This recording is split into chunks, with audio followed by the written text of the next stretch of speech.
Good morning, everyone. I hope everyone is well today.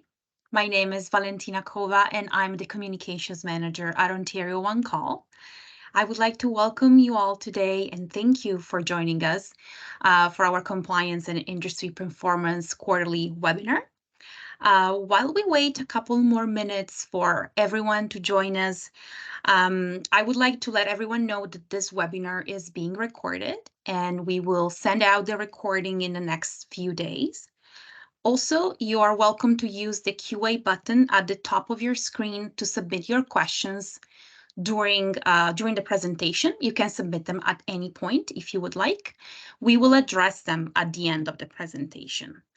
If we receive more questions than time allows, we will still very happy to hear from you, and please email us at cape@ontarioonecall.ca. That would be CAIP@ontarioonecall.ca. We will have a final slide with the actual email address for you to take down if you want. I'm just going to wait one more minute to let everyone join us, and we will get started very shortly.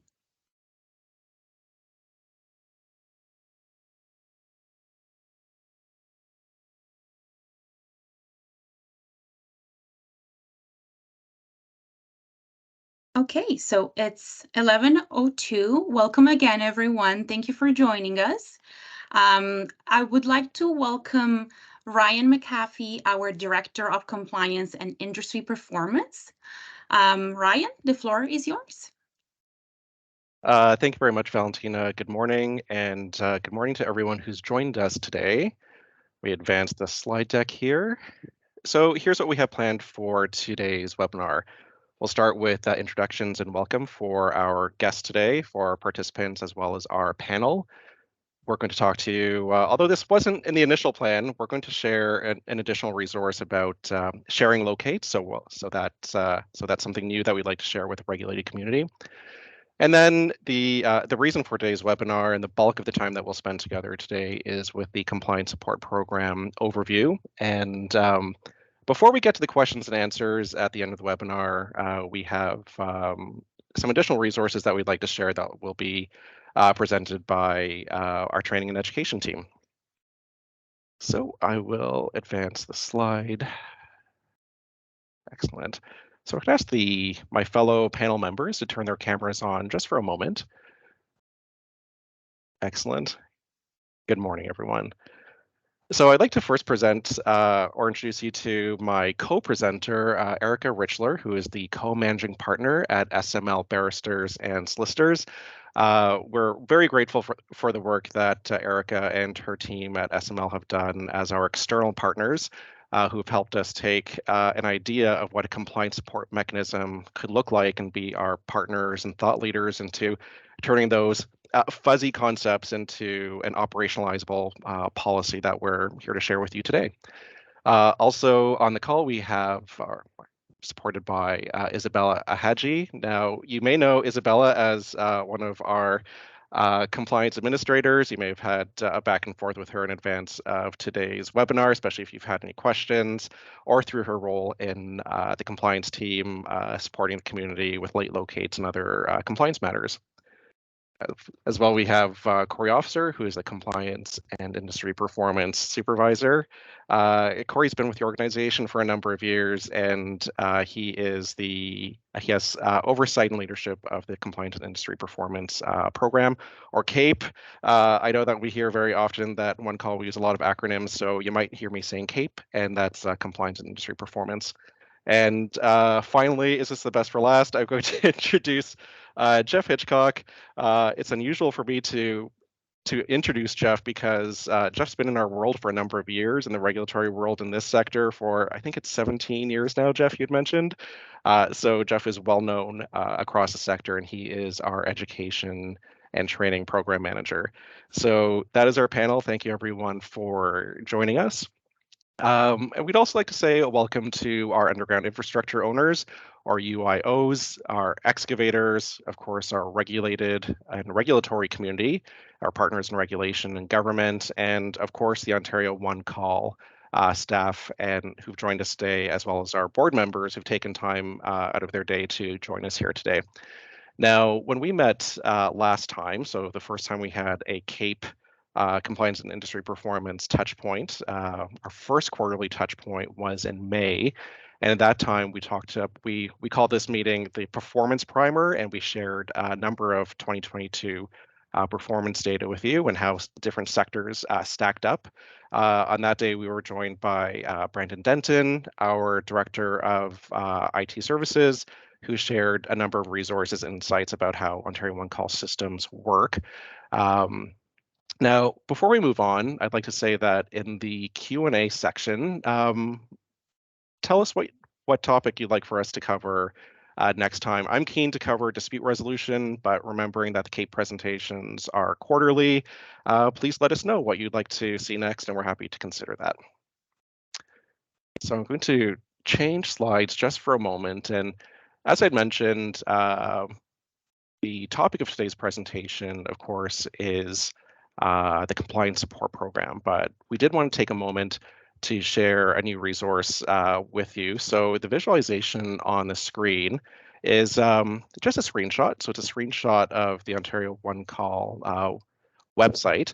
And it reminds us that excavators are permitted to share locates with other excavators. And I want to take a moment to specifically make sure that we're not muddying the waters here, because there are a number of different policy interventions that are happening all at once. So I want to clarify that, yes, there is the consultation period that the Ontario Public Service, our ministry, and Ontario One Call conducted together. That's a process that's still unfolding, and sharing locates was a topic during those consultations. So this site that I'm sharing with you, or this page on our website that I'm sharing with you today, isn't the response to consultations, but it is a response that Ontario One Call's been working on for a couple of months in order to help excavators stay compliant with their obligations under the Act when it comes to sharing locates. So under the Act, excavators have to provide certain information to Ontario One Call in order to make the sharing of their locates compliant, and this form facilitates that. And you'll see there's not a whole lot of information that the form requires. It's just the essentials that are required under the legislation. One thing I would like to say, though, is we've noticed this week that there are excavators who have received a locate package from another excavator who have advised us that they have shared the locate. So we wanted to clarify, based on feedback that we've received from our member services colleagues, that only the excavator who requested the locate can share the locate, but you cannot share a locate that you've requested. So when using the form, please keep in mind that only the excavator who requested and received the locate initially is able to share that in compliance with the Act. When it comes to this form, I want to say specifically thank you to our colleagues at OSWCA for testing that they used internally, and some of their partners tested the form. We did not get it right initially, so thank you to our testers who helped us roll this out. You should have received the email on Monday about the sharing locates form. If you haven't received it, I'm going to ask Isabella to drop the link into the Q&A and publish that, so it will be accessible. And as always, you're welcome to reach out to Ontario One Call if you have questions about sharing locates or any other compliance issue. So with that, the reason for our presentation today, I'm going to hand the presentation over to Erica to cover off the first few slides in the compliance support program. So over to you, Erica. Great. Thank you so much, Ryan. And thank you so much for having me here today to talk about this new program that is being offered by Ontario One Call.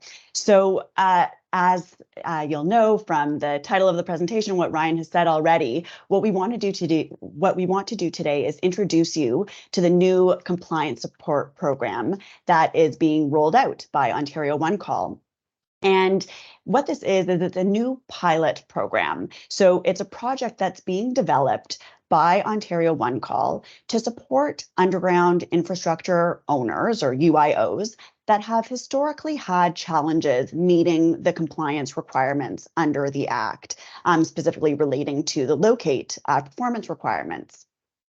And ultimately, the purpose of this compliance support program is so to assist these UIOs to become fully compliant with the requirements, which in turn will promote public safety and will support the completion of construction projects in Ontario. And I would say that it's also an important part of Ontario One Call becoming a modern regulator. And what I mean by that is that Ontario One Call is looking at and trying to understand the barriers that have existed to compliance in the past and to provide clarity and support to UIOs so that compliance can be achieved. Many of you might be familiar with the concept of a compliance support program because it's not unique to Ontario One Call. Several other administrative authorities in Ontario do have such programs, and some of you may be familiar with the compliance support program that's offered by the TSSA. So you might be familiar with the concept. So let's move on to talk about what it really is, what it means. So what is it? First of all, it's a voluntary program. So nobody is being required to participate in this program. It is a voluntary and collaborative program between Ontario One Call and UIOs, the underground infrastructure owners. And Ryan will discuss a little bit more in a moment who precisely will meet the criteria to be selected or if they volunteer. But essentially, the program is designed for the UIOs that have historically had the highest levels of non-compliance with locate requirements. And by doing that, the goal is really to maximize the impact of the program by engaging with the UIOs that have had the highest level of non-compliance in the past. And so what the program will look like is that those owners who voluntarily sign up to participate in this program will agree to work collaboratively with Ontario One Call. And the main aspect of the program will be to develop and submit a plan for compliance and to achieve compliance over a one-year period, with quarterly targets built in along the way so that there is continuous feedback and dialogue throughout the year. Over that one-year period, in addition to having quarterly targets, there will also be quarterly check-ins so that there is an ongoing dialogue. And of course, owners do not have to wait for the quarterly check-in. If there are questions or issues that come up along the way, there will be staff on Ontario One Call's side who will be able to assist throughout. And the program is being introduced as a pilot.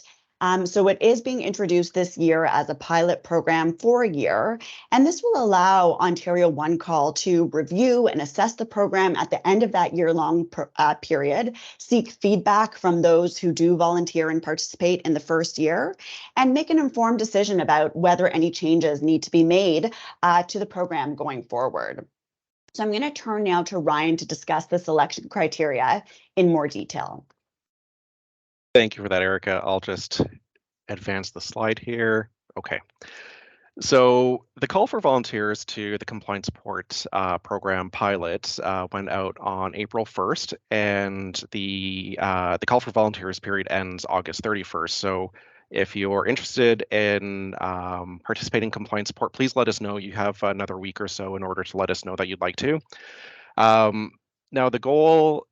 our goal in running the pilot is that we'd like to have volunteers from each of the five sectors that are represented by underground infrastructure owners.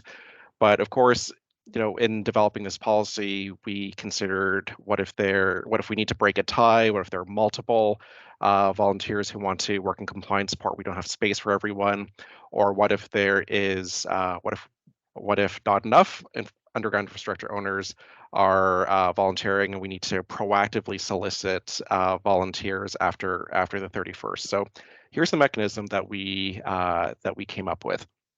So the visualization on the slide, you may remember from our performance primer, so the last time we met in May, and that webinar is actually still posted on YouTube, so I go into a lot of detail in this slide. So if you're interested in that, please watch our YouTube presentation from May.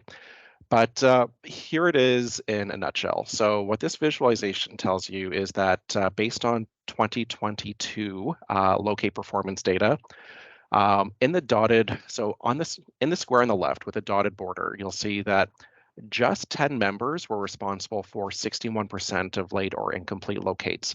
So that means that a small number of business entities were responsible for the lion's share of late or incomplete locates in 2022. The box on the right with the solid border, so these 15 members were responsible for an additional over 13% of late or incomplete locates in 2022. So in total, last year, 25 just 25 members were responsible for 75%. There's some decimals in here, but 75% approximately of later incomplete locates. So in our view, as we're developing the policy for compliance support, these are the businesses that we would like to see volunteer to participate in the compliance support program, because as Erica was mentioning, we want to make sure that the pilot is as impactful as possible. So these are the data we intend to use in order to break a tie, proactively seek out volunteers if we don't have enough volunteers, in order to make the pilot a success. But you'll remember that this is a pilot, so we're open to feedback. So what I would say to you is that if you think we haven't landed in the right place in terms of tie breaking or proactively reaching out to underground infrastructure owners, if you have other ideas, please mention that in the Q&A section, and that will be collected by Isabella, and we will consider your feedback for perhaps a different approach. But this is where we've landed for today. It is a pilot. During a pilot, we hope that the community learns, and as the regulator, we're certain that we're going to learn as well along the way. Okay. So why participate in compliance support? Certainly it is not, it wouldn't be the lightest lift, that's for sure. There's always efforts that have to be made for businesses in order to achieve compliance, but I think it really narrows down to these 3 points. So first of all, you get a chance to participate in the development of a program that really can benefit your business and the community writ large when it comes to being compliant with locate performance across the province. You'd really have a chance to, from the ground up, participate in that development of a policy. And for some people that's enough. I'm a policy person, and for me that gets me. But there are also less altruistic reasons to join the pilot as well. So what we're also offering for volunteers who have been selected to participate in the compliance support program is free access to Ontario One Call's educational resources.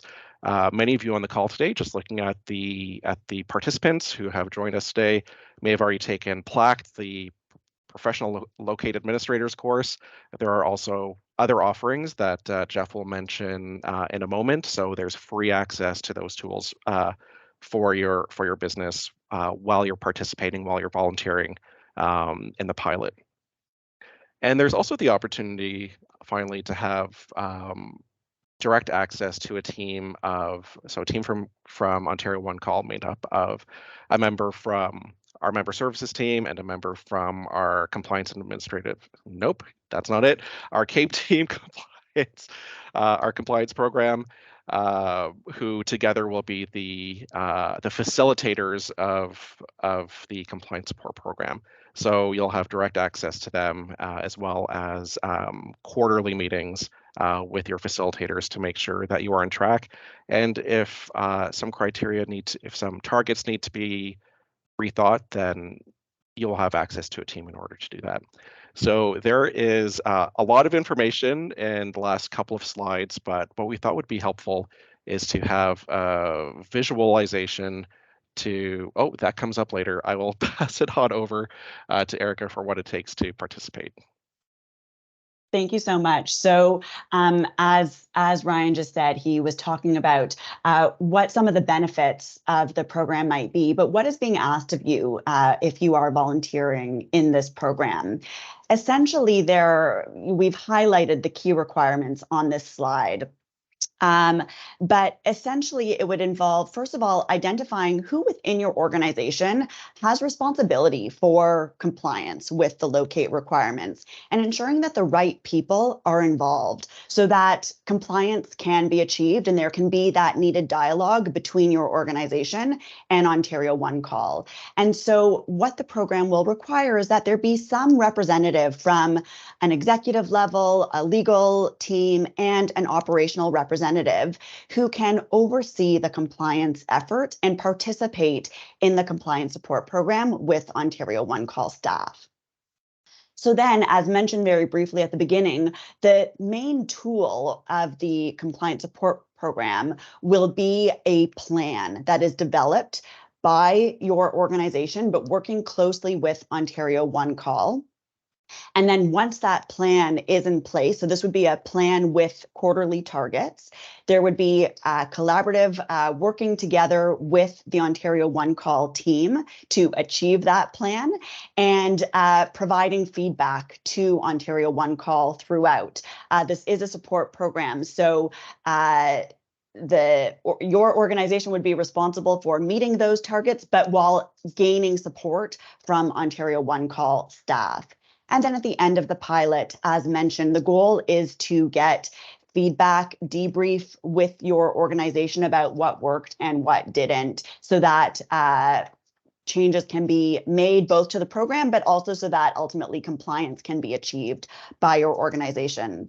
And Ryan did mention a visual that we'll get to in just a couple of slides where I can show you in a little bit more detail what it will look like.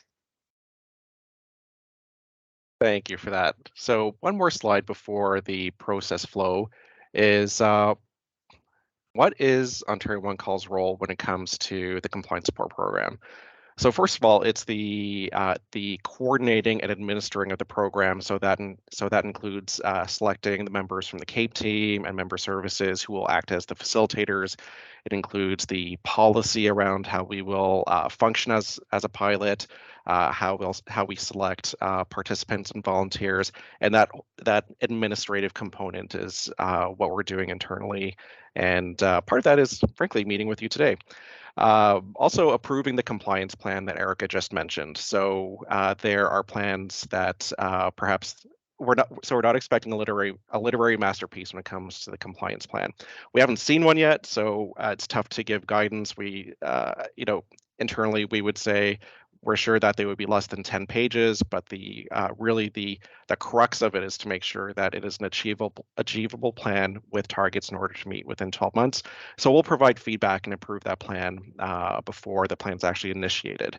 Also holding quarterly meetings with pilot participants, and I think for perhaps most importantly, when it comes to our broader regulated community and those who aren't participating in the pilot, is that at the end, collating and measuring this feedback and sharing our findings broadly. What we anticipate is that at the end of the compliance support program, at the end of the pilot, we'll take our learnings and we'll present that to this group again, probably during one of the CAPE quarterly webinars, so that we make sure that we have a broad audience and that as always, our webinars are posted online so that we can share that information broadly. And also, I would say, using the learnings that we gain by working together over the course of a year to develop a permanent compliance support function at Ontario One Call. So while we say that we have a dedicated team of facilitators, at the moment, what that means is that we're not doing any additional hiring, that we're using our existing resources in order to act as facilitators for pilot participants. So we would ask ourselves, if this program is something that should be adopted internally, what would that staffing look like at Ontario One Call? Do we have the right skill sets to make sure that we're adequately providing support during a mechanism that really does intend to promote, to improve locate timeliness across the province? And also, to be transparent when it comes to the development of policies and functions like this, if compliance support isn't a good tool for our sector, then we'd consider taking a different approach at promoting compliance. And there's just something about learning what works and what doesn't work that's helpful during a pilot. So that's something that's very helpful for us, and we want to make sure that we put the best resources out there for our regulated community. So at long last, even though I thought it was 2 slides ago, here is the process flow, and over to you, Erica. Thanks. So we did just want to show you a visual of what the step-by-step process will look like and how it's been envisioned by Ontario One Call. So I'll just walk through this sort of at a high level to address what we've already talked about in terms of what the support program will entail. But initially it already has started with step 1 with a call for volunteers. So that is ongoing right now. And the next step will be to actually determine which volunteers are being selected and are joining the compliance support program for this year. Once the organizations are identified, there will be an introductory meeting between that organization and the Ontario One Call staff to get the program started and to lay out what is expected in terms of the plan that we're looking for the organization to submit. Then after that, the next step would be for the organization to submit their plan to Ontario One Call. And as we've talked a little bit about already this morning, the plan is really meant to be what is your organization going to do over the next 1-year period, 12-month period to achieve compliance with locate requirements. And so this will involve looking at what have been the particular barriers that your organization has faced. Is it a timeliness issue? Is it an incomplete issue? Does it vary by geographical location of where your organization might be situated? And what Ontario One Call would be looking for is for the plan to address those particular issues that your organization may have encountered. They might also be looking to see, are you assigning the appropriate resources, whether that's human resources or technology, to achieve compliance. So once the organization submits a plan, it will go to Ontario One Call for review. And then, as I mentioned, this will be a collaborative process of going back and forth. So you'll see at steps 5 and 6 that there will be some back and forth between the organization and Ontario One Call to actually land on a plan, land on set targets for the quarterly targets throughout the 1-year period. Then the plan will be implemented and there will start to be the quarterly check-ins to see if those quarterly targets are being met, if there are issues, if changes need to be made, if those can perhaps be addressed. Then, as you see, there will be the quarterly check-ins throughout. But as I mentioned before, your organization doesn't have to wait for a formal check-in meeting. If you encounter an issue or want to discuss something throughout the program, you are of course welcome to reach out to Ontario One Call staff. So then at the end of the program, there will be an evaluation. So really the goal of this program is that by the end of the 12 months, your organization has achieved compliance. We recognize that there might be situations where that doesn't occur. So what happens if that doesn't occur? There will be options available depending on the circumstances and if there is continued collaboration and a desire to meet those targets. There could be the opportunity to be invited to participate in the program for a further period. There are, of course, the usual dispute resolution mechanisms that Ontario One Call has if compliance remains an issue. But of course, the goal is to achieve compliance by the end of the 12 months. And as we've also indicated, at the end of the 1-year program, there will be a review of the program. So if you are one of the volunteers that participates, Ontario One Call will be seeking your feedback on how you found the program and whether there are needs for change or improvement going forward. So that gives you a bit of a snapshot, a visual of what the program will look like once it is in place. Erica, thank you very much for that. I think the process flow really adds some clarity to what it is that our community can expect, what would be expected of volunteers, and also what would be expected from us at Ontario One Call. So we do have a question and answer period coming up in a moment, but a slide that we're adding to all of our presentations is this. Ontario One Call, as we grow into a modern regulator, we're a public safety administrative authority, and we want to make sure that whatever we do, that we're leading with safety in mind. And if we all do our jobs well, everyone at the job site gets home safely at the end of the day, and the community is protected. Now, before we go into the Q&A, I'd like to welcome Jeff Hitchcock to do his presentation. So take it away, Jeff. Thanks, Ryan. Hi, everybody. Jeff Hitchcock here to announce our new training program called No Risk. This is our first program since the Professional Located Administrator course in 2020. This is a self-directed, online-only course. It takes 1 to 2 hours to complete and is designed to help learners know some of the risks in the safe excavation and locate space that we all inhabit, and also provide those learners tools to avoid those risks as much as possible. No Risk has interesting and interactive content aimed at both excavators and infrastructure owners. We cover topics like when to request a locate, which helps excavators understand what impacts requesting locates without a plan can have on themselves and others, as well as provides them an example planning tool to help them organize. We also cover topics like providing a response, which is aimed at infrastructure owners. It discusses the risk that non-usable locate responses have on one's infrastructure, and learners examine sample locate responses. Learners can pick between the excavator stream, the infrastructure owner stream, or both. And this exciting project launches on August 29th, so mark your calendars. And in fact, I've got a sample for you to check out today what exactly we're going to be showing. So this is the landing page you're going to be seeing at every single turn. By the end of this module, you will be able to label the risks involved in not providing a proper response and examine a locate response. Welcome. This module is called Providing a Response. We are going to look at 2 types of responses, cleared and completed.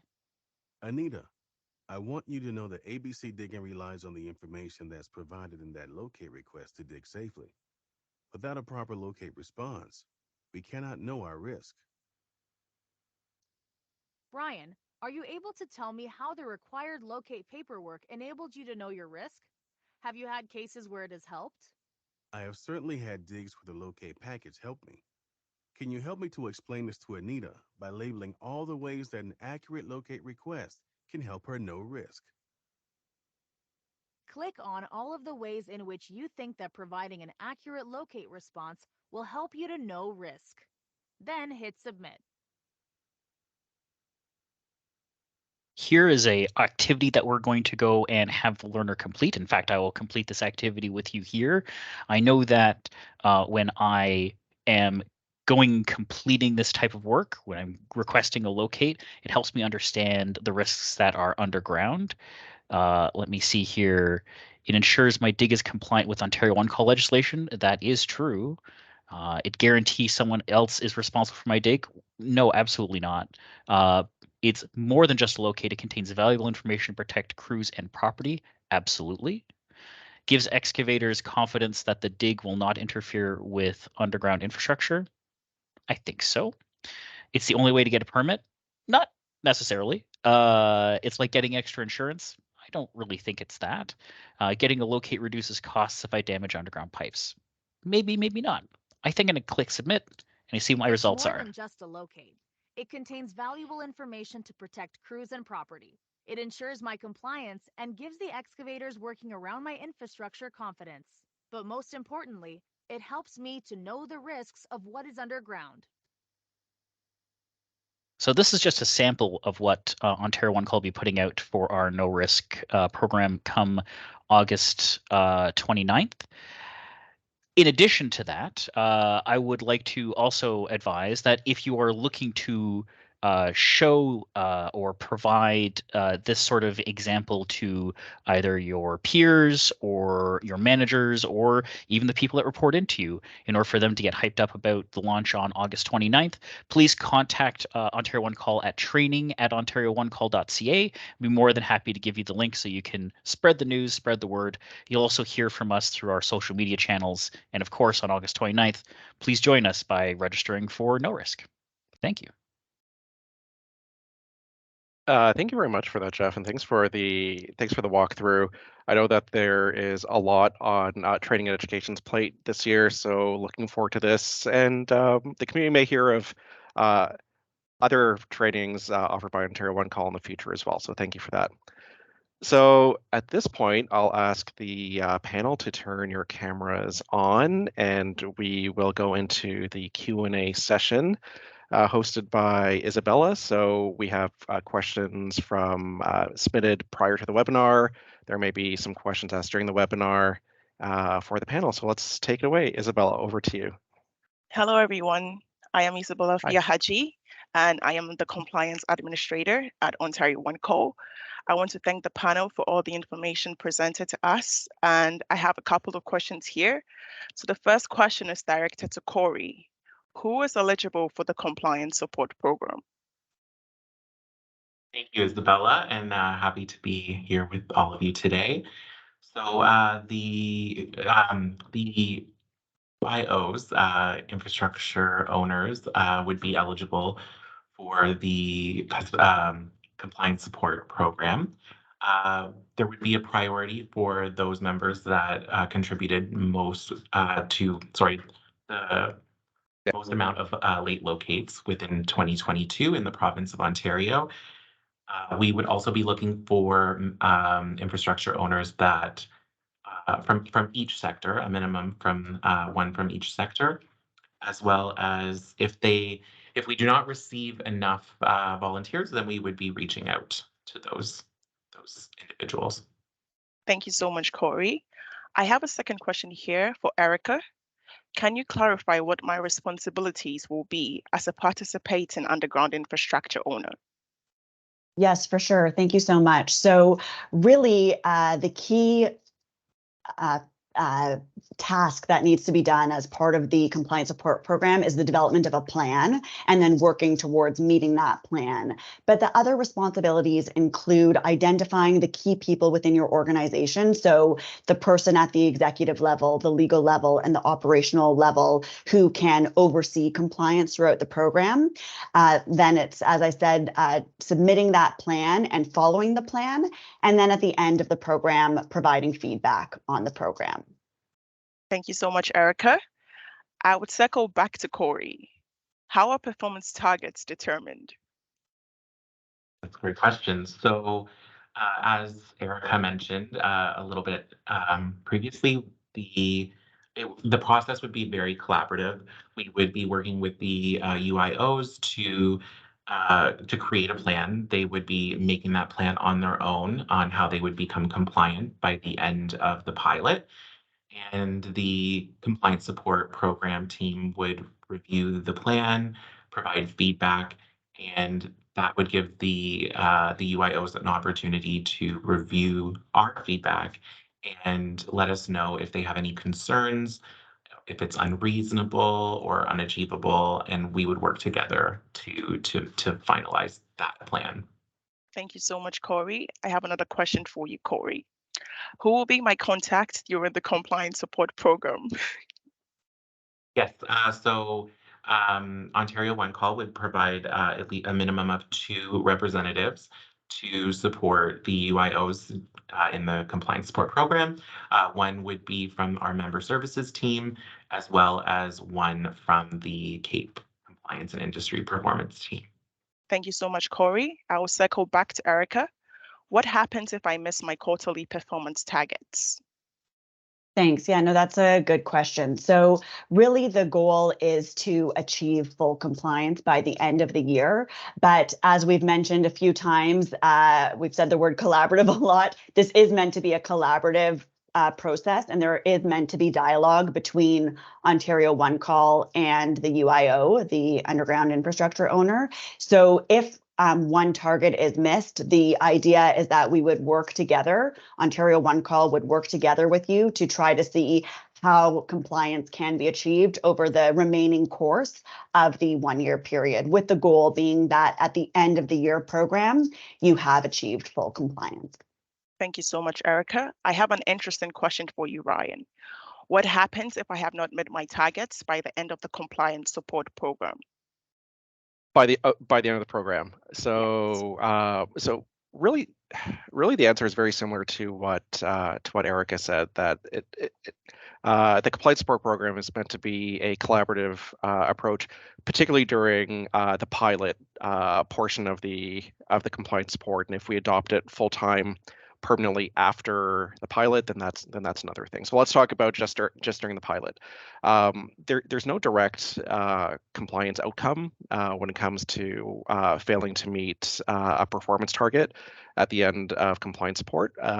We did mention that underground infrastructure owners may be invited to participate in perhaps a second round of compliance support.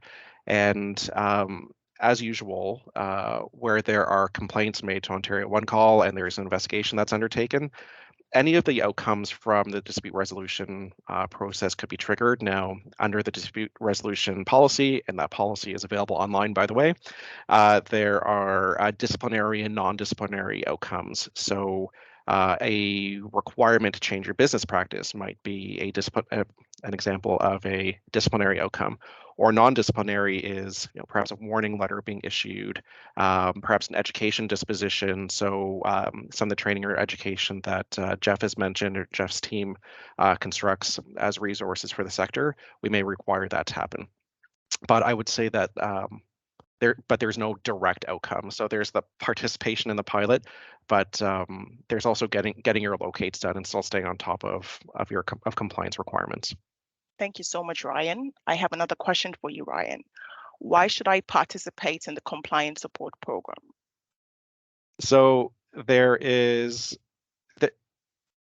so first of all, when it comes to the compliance support program, it is a chance to really participate and shape in creating a brand new tool that really could have the benefit of improving performance across the province when it comes to achieving compliance with locate requirements. So 5 business days, or 2 hours for emergency locates. There's also the less altruistically, there's also the free education, free access to our educational mechanisms or modules that Jeff has mentioned. And then there's also the direct and ongoing access to the compliance support facilitators, while underground infrastructure owners are participating as volunteers in compliance support. Thank you so much, Ryan. Thank you. We have more questions on the way, so I'll pass it on to Valentina now. Okay. Thank you, Isabella, and thank you to the panel. Yeah, there are a few more questions. A good one for you, Ryan, is this program is with the utility owners and their internal team, but almost every utility owner uses LSPs to complete their locates. Is there any thought to work with any LSPs directly? No, not during the pilot. So remembering that when it comes to locate performance, it's the underground infrastructure owners themselves who are accountable and obligated under the legislation. But what I would say is that for volunteers, a reasonable compliance plan may include bringing the right people around the table. So remembering who's obligated, but should the compliance plan mean having those quarterly check-ins with representatives from your service providers who are performing work for you, I would say that would be a very thoughtful approach. Thank you so much. I have another one for you. If a member has multiple station codes, can only one of the codes apply for the support program, or does it have to be the member as a whole? Either or. So we're interested in exploring a variety of different approaches to compliance support. So I would say we would take it. So we would take this approach underground infrastructure owner case by case. So while we would like to see compliance improve across station codes, it may be appropriate for, say, for geographic reasons or other reasons that it is just one or a small number of station codes, particularly for underground infrastructure owners that have many station codes across the province. So it could be either or, not a hard and fast rule for the pilot. Thank you, Ryan. We'll take our last question. Is Ontario One Call able to confirm where a member ranks on the list? I'll take that one too. I would say, so I think that is a question about the visualization that I put up for the top 25 performers from 2022. So those are the underground infrastructure owners who contributed the most to later incomplete locates in 2022. So while we wouldn't share that information publicly, if you are interested in learning that, yes, you can reach out to cape@ontarioonecall.ca and we will share that information with you. Thank you so much, Ryan. This brings us to the end of the question and answer session. So I'll pass it on to Ryan. Great. There were a lot of really good questions in that. So we're a little bit over time. Thank you for taking the time to meet with us today. And remember that we are still accepting volunteers for the compliance support program. So time has not run out. If you'd like to participate or you have more questions, please reach out to us, see if it's a good fit for you or your entity. And we appreciate the time that you've taken today to meet with us and engaging with us with your questions. So thanks very much, everyone, and have a great afternoon ahead. Take care. Thank you. Bye-bye.